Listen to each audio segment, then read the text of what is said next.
Hey, welcome back to the Land Podcast. This is Jake Hofer. This is a November edition of the Land Podcast. What I mean by that is it's just me. I'm going to give you a quick update and just chat about a couple different things that are top of mind, or at least on my mind here recently. I've had a lot of time in the tree stand here recently, and it's been a really fun season. I would say I'm officially hitting kind of the tipping point or breaking point of the season, where everything was really fun, fresh, and exciting. Illinois gun season is wrapping up here today for the first leg of Illinois shotgun season, and you almost just have to brace for whatever is to come. This season, I've been really focused on trying to kill the next caliber of buck, meaning mature and high scoring. I've passed a pile of really, really, really nice looking bucks I would have been really excited about shooting just a couple years ago, and just trying to force another level of progression. And it's definitely been testing me. Not so much the passing of the bucks, but more so trying to kill. Pretty much have narrowed my season down to 2 bucks, and I've spent 90 to 95% of the time on one in particular, and it's been really challenging. The deer has not spent much time, very, very, very little time on the piece, and I'll leave it pretty vague for now. Hopefully, it still comes together. There is time, and it's been a fun season. Ample opportunity. Feel like I'm in them all the time.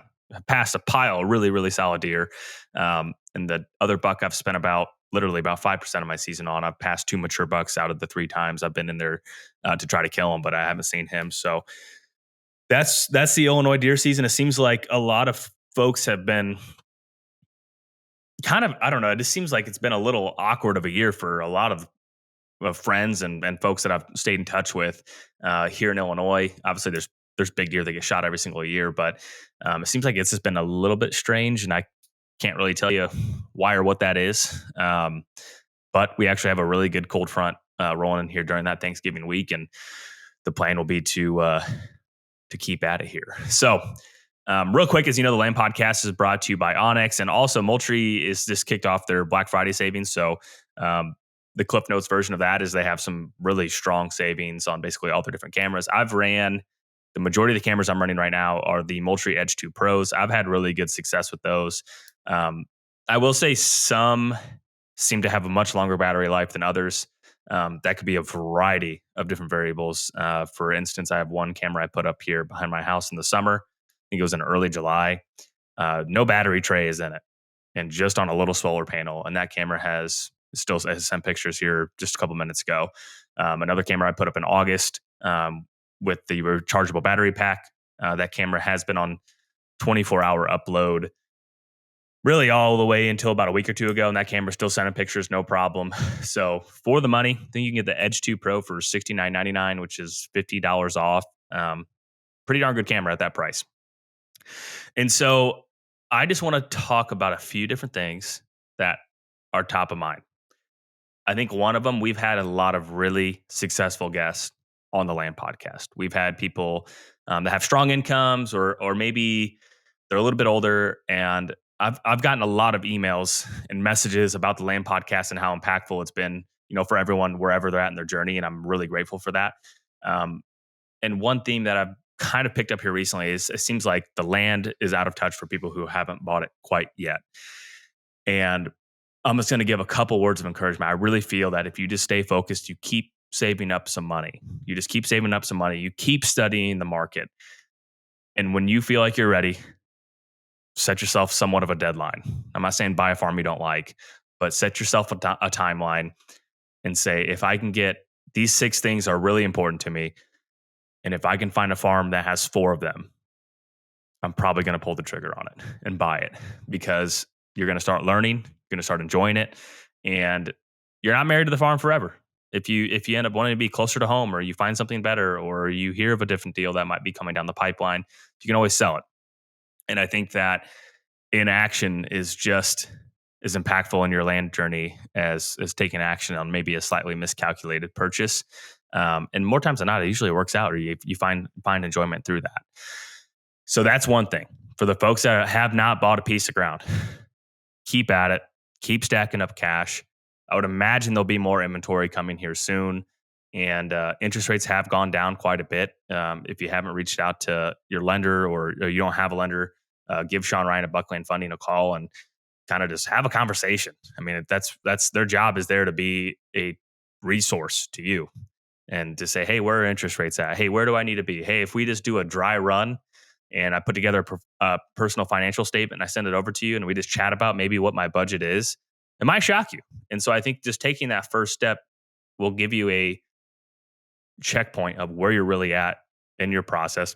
How close are you? How far are you? Or you might be ready to go and you just need to start shopping and looking. So that would be something that's just been top of mind here, as I've been spending a lot of time in the woods. Um, Another thing I would say is 2025 has been really interesting for land. It feels like it's been kind of an ebb and flow, very pocketed, where there's been a lot of transactions. Some areas have had very few transactions this year. And I'm speaking more directly here in my neck of the woods. And I feel that I just have a feeling that there's going to be more inventory coming up, and there's maybe been some instances of that already. A lot of that's probably time of year, and I feel that overall the prices have remained pretty steady. Um, I haven't necessarily seen like any absolute screaming deals here as of lately. I think there's been some value add options. I think there's been some opportunities to hedge opportunity, but there's been a couple good deals. Nothing that just seems like, holy cow, that's crazy. If you want to know where property boundaries are for public or private, you want to develop a great plan for your farm, document perfect access to a blind, to a tree stand, carve out and measure food plots, connect your Moultrie trail cameras to an app that shows exactly where they're at, and you can look at the feed for that specific camera location, then Onyx is something you need to check out.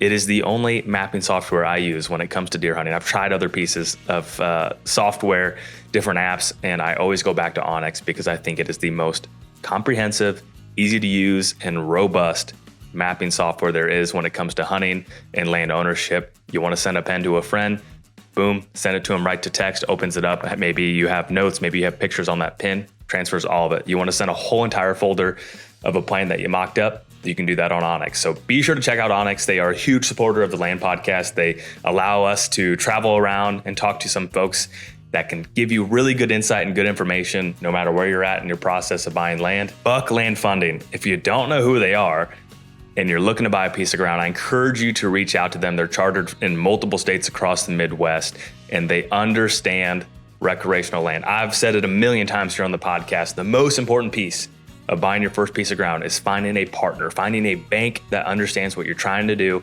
that has competitive rates and understands the world of recreational land, because not all banks are created equal, and Buckland Funding understands our crazy goals of scooping up a piece of ground to enjoy it with family, to hunt it, to use it as an investment. They understand that and work with that every single day. I encourage you to reach out to them. If you're in the process of buying your first or 20th farm, reach out to Buckland Funding at bucklandfunding.com. Back to the conversation. I want to talk about something else too, actually. This is, I feel that people sometimes obsess on the price per acre, or they obsess on what someone bought a farm for like 7 years ago. It doesn't necessarily make as much of an impact in my decision making personally. And I think and more so obsessing over the price per acre. If you're looking at a small piece, 5-10 acres, it's probably not really fair to look at that on a price per acre basis. And I think it never tells the full story. I think if it has strong timber value, if it has excellent soils, if it has power and utilities on it, like those are value adds that would inherently increase the quote unquote price per acre. And those can certainly move the needle more than a couple $100 an acre on a small piece. And so I think just looking at farms on a holistic approach and trying to reverse engineer how the pricing is or what you think it's worth. Obviously, anyone that buys it, they want to get it as cheap as possible. And I completely understand that. So that's something that I think sometimes people get hung up on. And most people are looking at smaller farms too. I mean, and when I say a smaller farm, I'm picturing like sub 40 acres. And that could be even 5 or 10 acres. And when you're like, oh man, they want however much per acre, that seems really high. Per acre multiple probably isn't fair to assess that. The government is back and open. So I would say that's positive for anyone that's waiting on CRP payments. Hopefully, those will be coming out here pretty darn soon. I would say that's it for today's episode. I know there isn't a ton of heavy hitting information here, but just wanted to give a quick update. Make sure we get some content out for you guys. Appreciate all the support. Appreciate all the messages. If I haven't got back to you, I certainly will. I promise. And we're gonna get back into the swing of things. So if you have been if you've been wanting to reach out and do an episode, let's do it. I would love to have you on and get back to regular scheduled programming. Just like anyone that hunts really hard throughout this time period, it's really it takes whether it's right or wrong, it takes priority over a lot of different things. And ready to get back in the swing of things and hopefully find success here in the woods very, very soon.